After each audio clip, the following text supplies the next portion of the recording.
అందరికీ నమస్తే. నేను మీ తేజస్విని. ఇవాల్టి రెసిపీ కాకరకాయ పులుసు. అలాగే చేదు లేకుండా అందరూ ఇష్టపడేలా ఎలా ప్రిపేర్ చేయాలో ఈరోజైతే చూపిస్తాను. ఆరోగ్యానికి ఎంతో మేలు చేస్తుంది కదండి కాకరకాయ తినడం వల్ల. కూడా కొద్దిగా చేదు తగిలితే కూడా మనకు మంచిదే. నేను ఇక్కడైతే ఒక 1/4 కిలో దాకా కాకరకాయలు అయితే తీసుకున్నాను. లైట్గా ఇలా పొట్టంతా తీసేసుకోవాలి. ఇలా బబుల్స్ లాగా ఉన్నాయి కదా, అవన్నీ కొద్దిగా పీల్ చేసేసుకొని వాష్ చేసుకున్నాము. తర్వాత ఇక్కడ చింతపండు అయితే ఈ పులుపు మన చేదునైతే ఈ పులుపు అయితే తగ్గిస్తుందండి. అందుకు కొద్దిగా చింతపండునైతే యాడ్ చేసుకోండి. వాటర్ వేసుకొని వాష్ చేసి ఇంకొకసారి వాటర్ వేసి నానబెట్టేసుకోండి. ఇప్పుడు మనమైతే ఈ తొటాలన్నీ కట్ చేసుకున్నాము. కాకరకాయ ముక్కలు అయితే ఇలా చక్రాల్లాగా కట్ చేసుకున్నాము. ఒక టమాటో, ఒక ఆనియన్, అలాగే ఒక 4 పచ్చిమిర్చీలు అన్నీ ఒక ప్లేట్లో తీసుకొని పక్కన పెట్టేసుకుందాము. ఇప్పుడు మనం ఈ కాకరకాయ చక్రాలలో కాస్త ఉప్పును అలాగే పసుపు వేసి బాగా మిక్స్ చేసేసుకుందాము. మనం ఇలా చేయడం వల్ల కాకరకాయలో ఉన్న చేదు అనేది నీళ్ళ రూపంలో కొద్దిగా ప్రెస్ చేస్తే వచ్చేస్తాయండి. అలా చేయడం వల్ల మన కూర అనేది చేదు రాకోకుండా ఉంటుంది. ఒక 5 నిమిషాల పాటు అలాగే వదిలిపెట్టేయండి. అవి బాగా ఉప్పుని పసుపుని పీల్చుకొని మనకి ఇలా పిండితే మనకైతే నీరంతా వచ్చేస్తుంది చేదు అనేది.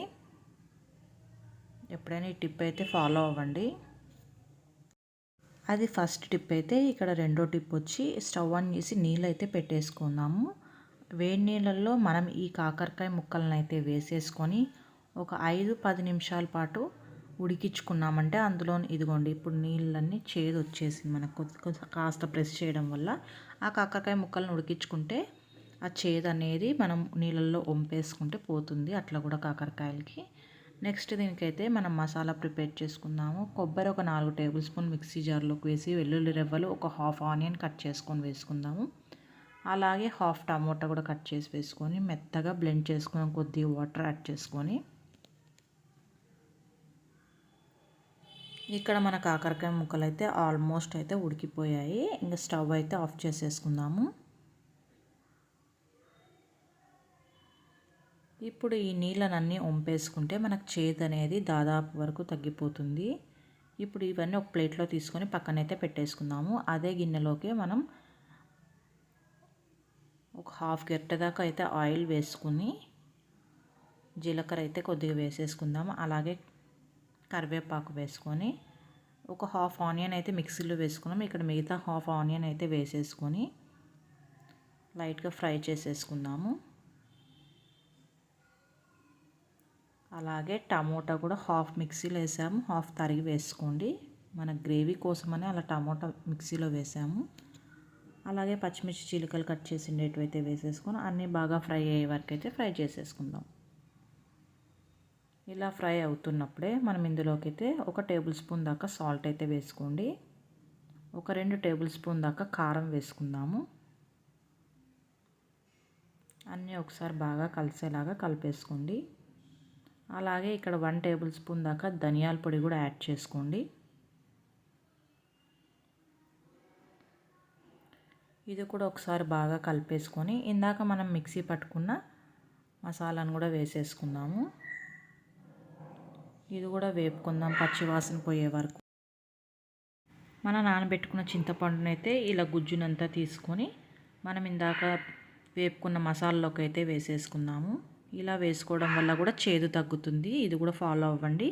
అంతా ఒకసారి మిక్స్ చేసుకొని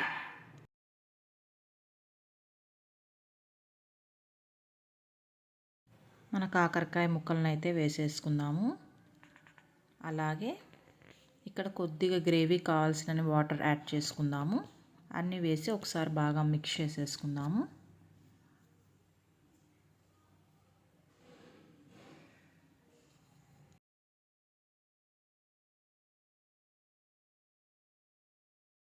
ఫైనల్గా ఇంకాస్త చేదు ఏమైనా ఉంది అనిపిస్తే బెల్లం అయితే కొద్దిగా 2 టేబుల్ స్పూన్ దాకా యాడ్ చేసుకోండి.